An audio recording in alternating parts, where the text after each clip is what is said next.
morning. Thank you for coming here today, taking time out to come to listen to what needs to be said with respect to the Queen City, the rise in political violence, rhetoric, and empty political theater that does nothing to solve the problems that we face today, not just in Charlotte and in North Carolina, but across this country. I'm State Representative Laura Budd, and beside me is the candidate for District 6 City Council, Kimberly Owens. And today, what we want to point out to you is that over the last several weeks, our country has seen violence ricochet around the nation.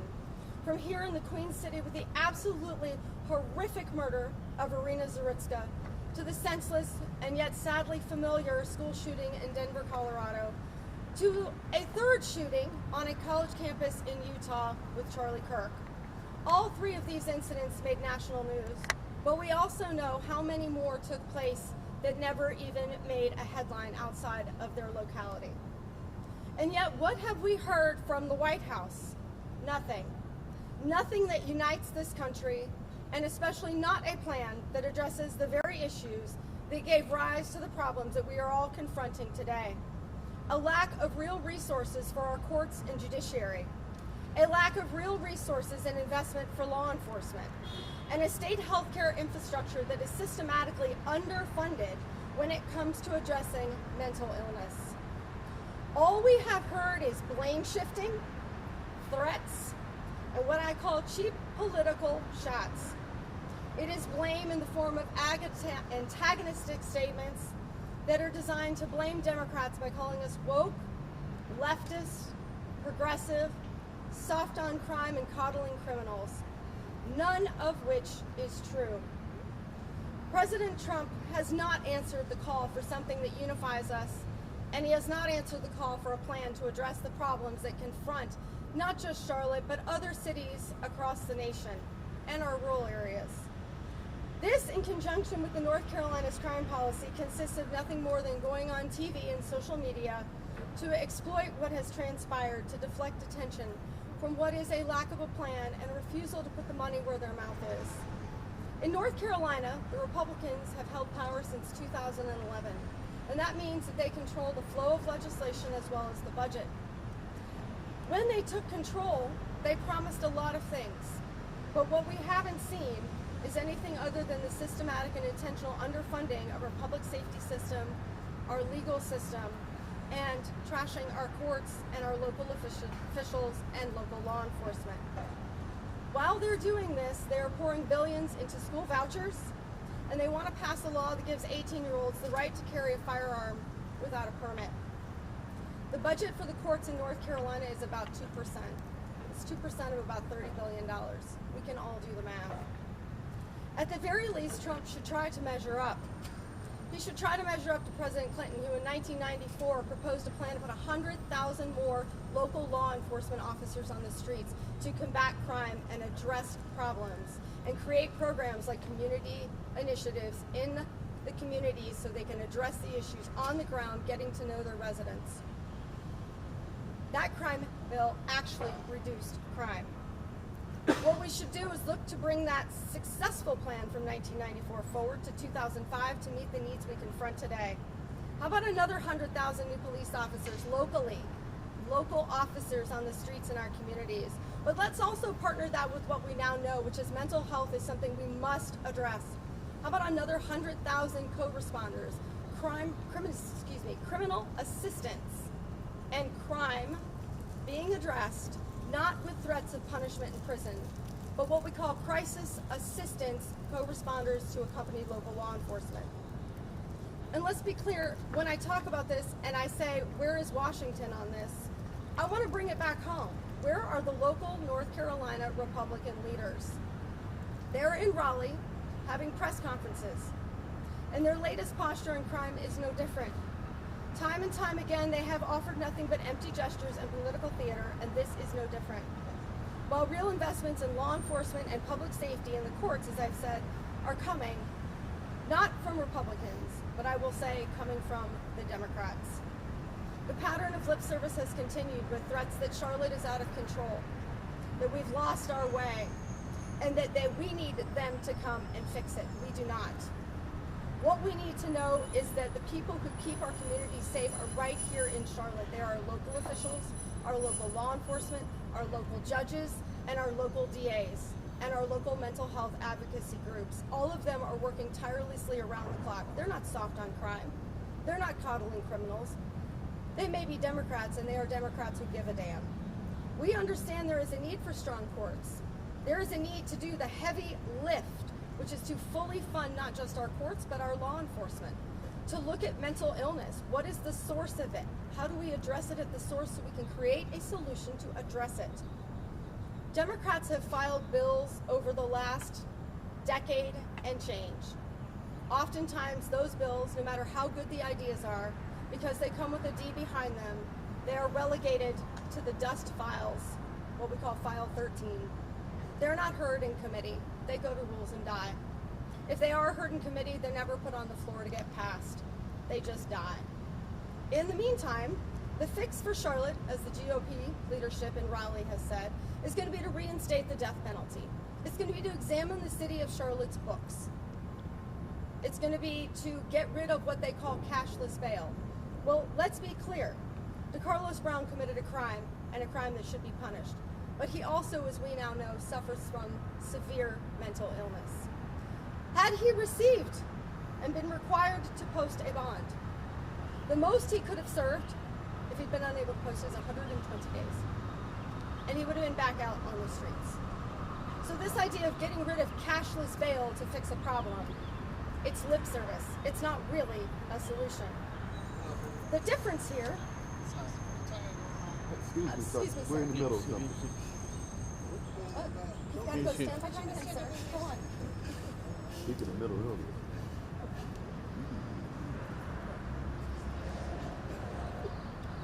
After reviewing the court records of DeCarlos Brown and directly speaking with our Mecklenburg County and Charlotte City local leaders and elected officials, as well as those in law enforcement and the judiciary and lawyers, what I have ascertained is not just that the GOP has no plan here, but there are some things that we can do. And this is what I will tell you. The plan is moving forward, at least with respect to Representative Budd. Number one, expand judicial discretion for the judges and the magistrates that serve across our state to initiate commitment proceedings at any level of the judicial process. Stop requiring that it be a third party to file this paperwork. This single change alone would have enabled the magistrate who had DeCarlos Brown in front of her on that fateful day in January this year to, on her own, initiate commitment proceedings when confronted with the obvious mental illness that DeCarlos Brown displayed in front of her.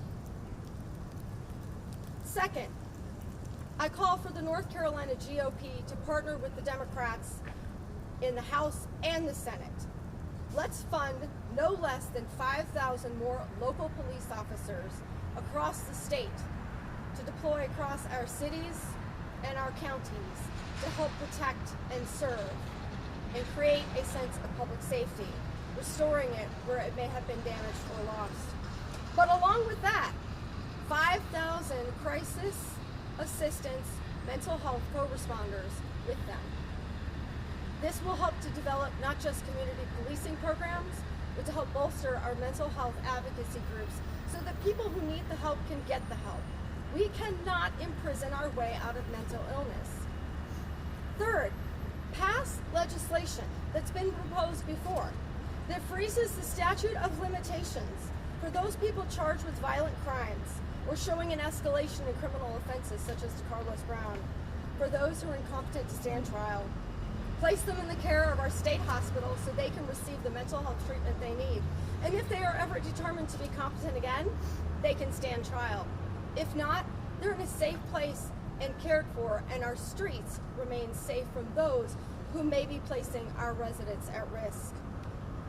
Fourth, improve security in all of our schools by equipping our school resource officers with limited confidential access on an as-needed basis so they can perform a threat assessment that is accurate with regards to any student who begins to show signs of trouble. Right now their hands are tied and they have limited information. By giving them this access on a limited need-to-know basis, they can properly and adequately protect our schools, administrators, and staff. To execute this plan is going to require time and financial investment in the courts, public safety infrastructure, including our transit system. We need to upgrade and place officers on that transit system, have people pay for tickets. That alone may be a deterrent for some. This is going to require, as I said, not just strengthening our law enforcement, but workforce recruitment, educating others, and community programs that bring others into the fold and make them feel like they have a seat at the table and a voice worthy of being heard. I call now to the Mecklenburg County state and local leaders from City Council to our state representatives who have repeatedly told the Republicans in the General Assembly over the years what we need in order to keep us safe, especially here in the Queen City. But let's be clear, threats are not the answer. They never were.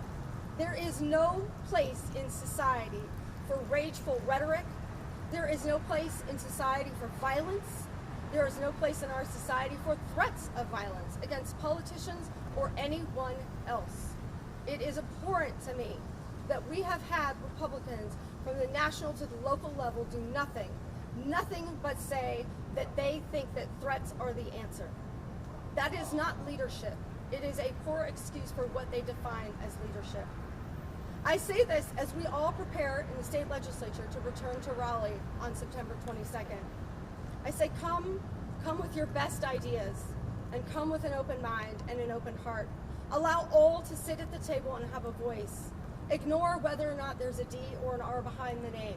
Ignore that, because the best ideas are those that are debated across the aisle with different perspectives, different educations, and different life experiences. We need all voices to get the best ideas, to get those solutions enacted that will actually strive to create a community of safety and progressiveness. And I know that North Carolina is capable of this. We've done it before, and we can do it again. That is my ask when we return to Raleigh on September 22nd.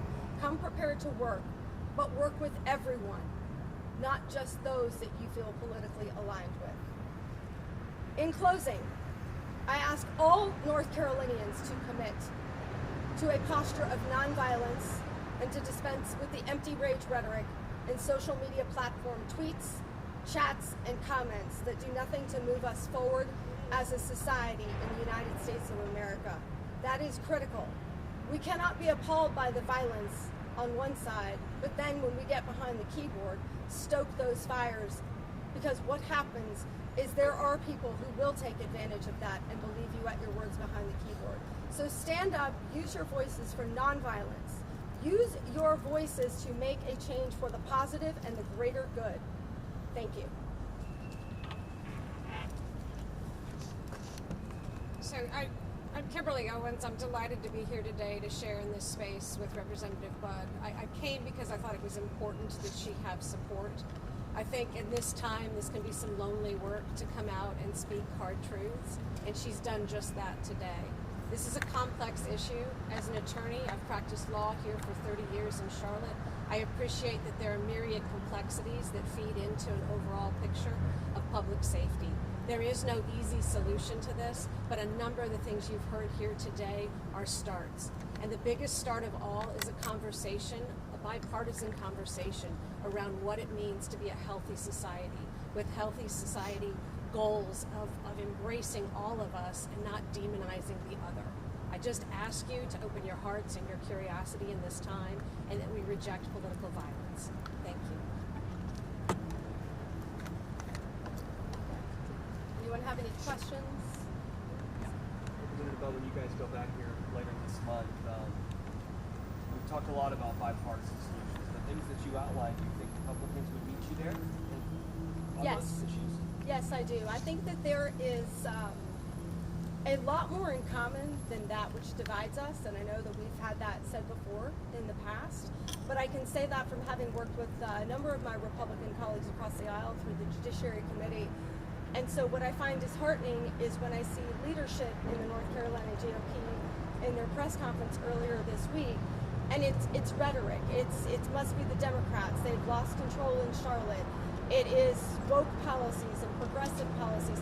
That's not it at all, and it does not move us forward towards the finish line. what moves us forward is really listening to the different ideas and then funding those ideas. There's no one-size-fits-all solution, which is why my ask is that everybody be brought to the table, because the issues that they face in rural communities, which is where a number of our Republican legislators hail from, are very different than those that confront us in urban and suburban communities. And so you cannot have a one-size-fits-all solution, but you also can't assume that you know everything about what the other person or the other communities are going through or what they think needs to be done to solve their problems. Have you had any chance to speak with any of the members from across the aisle about potentially putting any of these ideas in a bipartisan bill? Several of them I have spoken with, not about these specific issues. As you know, it has moved very, very quickly with respect to who's going to do what and why. But what we have heard is that their proposal is to come back on September 22nd with a package, but there have been no details with respect to that package other than the reinstatement of the death penalty or unfreezing it, looking at the city council's books. And I believe they're also discussing increasing magistrate pay, which the magistrates have been campaigning on for years. In fact, the lead magistrate on the issue of raising pay is out of Mecklenburg County, and he does in fact know what he's talking about. The Republicans have also alluded to increasing the credentialing requirements for magistrates, which is something that I have long thought was necessary to be looked at. But I also know that when we're going to increase the requirements to serve as a magistrate, with that will come pay increases as well. So you must have the conversation about both. What makes the most sense, but also, are we willing to pay for it? You can have the best ideas in the world, but if you're unwilling to put your money where your mouth is, what are they worth? If any of your Republican colleagues accept some of your ideas and attach it to a bipartisan bill, if they included reinstating the death penalty to that bill, would that be a non-starter for you and your other colleagues? I cannot speak with respect to my other colleagues. I can only speak with respect to myself with the death penalty. I am not an advocate of the death penalty. Not because I don't believe that heinous crimes should not be punished. I absolutely unequivocally do. But I am also well aware of the fact that we are humans, and a jury of your peers, they make mistakes. And the death penalty is permanent. And if we make a mistake and we put someone to death who was in fact innocent, we can never take that back. So I am an advocate of life in prison, not the death penalty for those reasons. But it's not soft on crime. It's a reality that humans make mistakes, and that is one that's irreversible.